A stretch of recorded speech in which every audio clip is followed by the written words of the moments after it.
कार्यक्रम के प्रायोजक हैं छयांग हेल्थकेयर इंडिया प्राइवेट लिमिटेड।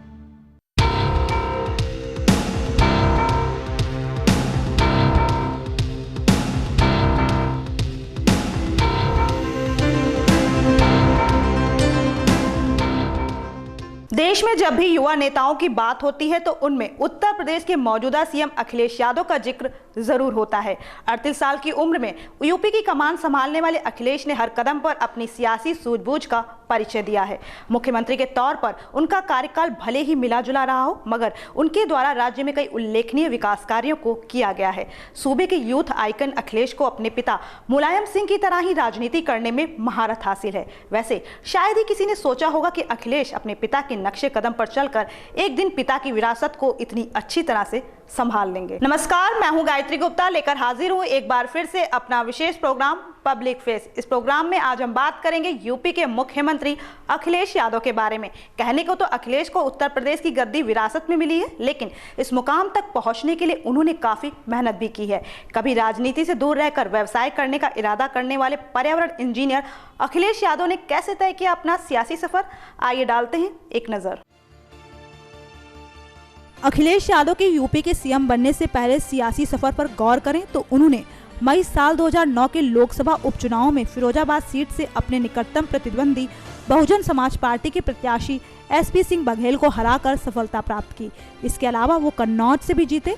बाद में उन्होंने फिरोजाबाद सीट से त्यागपत्र दे दिया और कन्नौज सीट अपने पास रखी। अखिलेश यादव 13वीं और 15वीं लोकसभा के सदस्य रह चुके हैं। देश में युवाओं के लिए मिसाल बन चुके अखिलेश यादव के बारे में किसी ने भी सोचा नहीं होगा कि इंजीनियरिंग करने वाला ये युवा व्यक्ति राजनीति में अपने कदम रखेगा। साल 2012 में जब यूपी में विधानसभा चुनाव हुए तो समाजवादी पार्टी ने बहुजन समाज पार्टी को करारी शिकस्त देकर सूबे में अपनी जीत का परचम लहराया। लेकिन इन चुनावों में मिली जीत के बाद पार्टी के अंदर माहौल बनने लगा कि आखिर कौन बनेगा सूबे का सीएम।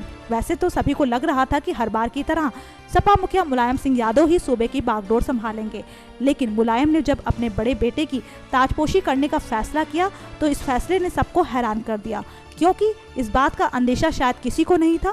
हालांकि अखिलेश को इतनी बड़ी जिम्मेदारी देने पर पार्टी के अंदरूनी खेमे में ही विरोधाभास की बातें सामने आने लगी, लेकिन इन सभी बातों को दरकिनार करते हुए मुलायम ने आखिरकार अखिलेश का यूपी के सीएम के तौर पर राज तिलक किया। अखिलेश ने सूबे की कमान संभालते ही राज्य में सबसे पहले अपनी पार्टी की गुंडेगर्दी की छवि को हटाने की पुरजोर कोशिश की, जैसा कि वो अपने बयानों से इस बात को साफ जाहिर करते रहते हैं।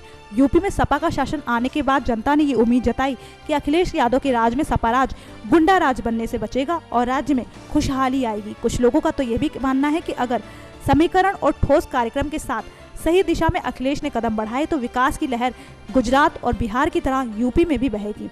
हालांकि ये सिर्फ अनुमान है, पर इस युवा नेता के लिए कुछ भी नामुमकिन कहना सही नहीं लगता। अखिलेश के सीएम बनने के बाद उनकी गतिविधियों पर नजर डालें तो सबसे पहले उन्होंने कमान संभालते ही आम जनता से नजदीकी बनाए रखने के लिए जनता दरबार लगाने का फैसला किया। 18 अप्रैल साल 2012 से हर बुधवार को जनता दरबार आरंभ हुआ, जिसमें लोग मुख्यमंत्री से संवाद कर उन्हें अपनी समस्याएं बता सकते हैं। मुख्यमंत्री आवास 5 कालिदास मार्ग की सड़क आम आदमी के लिए खोलना, लोगों की परेशानी को ध्यान में रखते हुए अपने काफिले में वाहनों की संख्या कम करने जैसे कई कदम है जो बताते हैं कि युवा मुख्यमंत्री अखिलेश ने अपनी सरकार में आम आदमी को केंद्र में रखकर उससे निकटता को अपनी ताकत बनाना चाहते हैं। इसके साथ ही उन्होंने गांव में एम्बुलेंस सेवाएं उपलब्ध कराई। इस कदम को आम जनता ने काफी सराहा। उनकी सरकार ने यूपी की जनता से चुनाव के दौरान किए गए वादों के मुताबिक कार्य करने शुरू किए। कई योजनाओं को पूरा करने के साथ साथ नई योजनाओं को लाने की पहल भी शुरू हुई।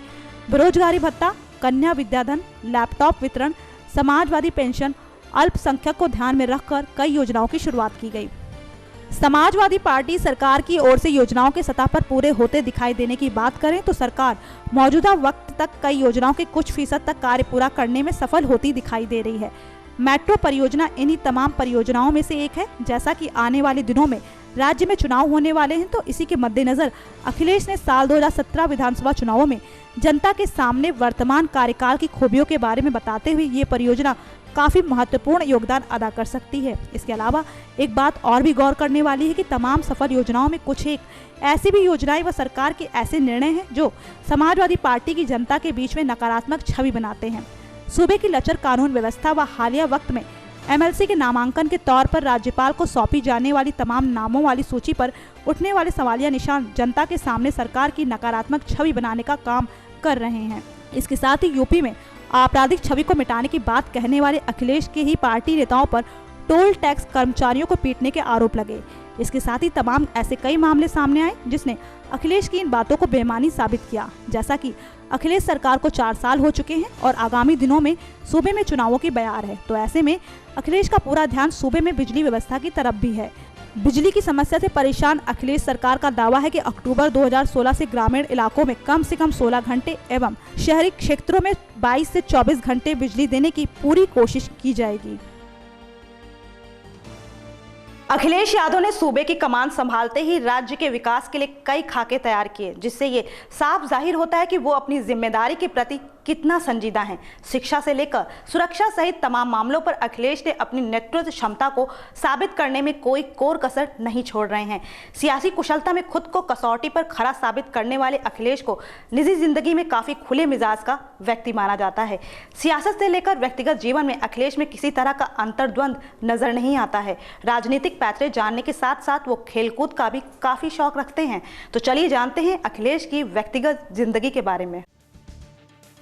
अखिलेश यादव की साफ छवि के पीछे एक वजह उनका पारिवारिक होना भी माना जाता है। अखिलेश का जन्म 1 जुलाई 1973 को इटावा में हुआ था। उनका जब जन्म हुआ उस वक्त उनके पिता मुलायम सिंह यादव सूबे की राजनीति में अपने पैर जमा रहे थे। अनुशासन के पाबंद पिता मुलायम ने अखिलेश को प्रारंभिक शिक्षा के लिए राजस्थान के धौलपुर सैनिक स्कूल भेजा, जहां से पढ़ाई पूरी करने के बाद उन्होंने मैसूर विश्वविद्यालय से पर्यावरणीय प्रौद्योगिकी में स्नातक और ऑस्ट्रेलिया के सिडनी विश्वविद्यालय से परास्नातक की उपाधि हासिल की। युवा अखिलेश सिडनी से पढ़ाई पूरी करके पहुंचे तो राजनीति उनकी प्रतीक्षा कर रही थी। साल 2000 में उन्होंने पहली बार कन्नौज लोकसभा सीट से उपचुनाव जीतकर सक्रिय राजनीति में कदम रखा। वो सीट पिता मुलायम सिंह यादव के इस्तीफे से खाली हुई थी, जो साल 1999 में हुए लोकसभा चुनावों में मैनपुरी और कन्नौज दोनों ही सीटों से चुने गए थे। अखिलेश साल 2000 से साल 2012 तक लगातार 3 बार कन्नौज के सांसद रह चुके हैं। अपने पिता के सबसे करीब होने के अलावा अखिलेश एक अच्छे पति और पिता भी हैं। अखिलेश यादव की पत्नी का नाम डिम्पल यादव है और वो भी समाजवादी पार्टी से कन्नौज की सांसद हैं। अखिलेश और डिम्पल दोनों की शादी को करीब 12 साल हो चुके हैं। आज दोनों के 3 बच्चे हैं, अदिति, टीना और अर्जुन।